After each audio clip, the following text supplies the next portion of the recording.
Pavisam īsas pārdomas par ļoti seniem laikiem un mūsdienām.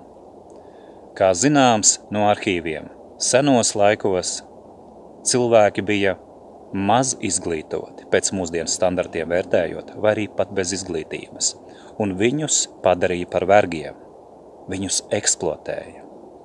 Mūsdienās ar visu lasīt, rakstīt un citādām prasmēm, ko mēs saucam par izglītību, esam nonākuši realitātē, ka daudzi mūsdienīši, to lielākā daļa, ir vēl vairāk vergi nekā tie cilvēki, kuri bija bez izglītības, bez lasīt un rakstīt prasmes.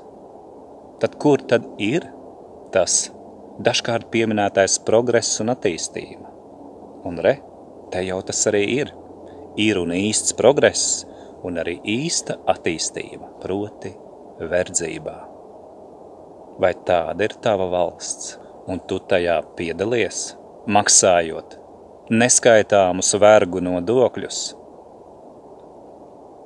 Jā, daudzi no jums norīja krupi pēc krupja, jo savādāk nespētu izdzīvot šai pasaulē, kā vien būdami noderīgi esošajiem vergturiem un sagatavodami jaunos vergus, paši būdami vergi.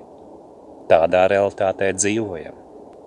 Priecātos, ja man nebūtu taisnība, taču dzīve pati parāda, kas ir kas.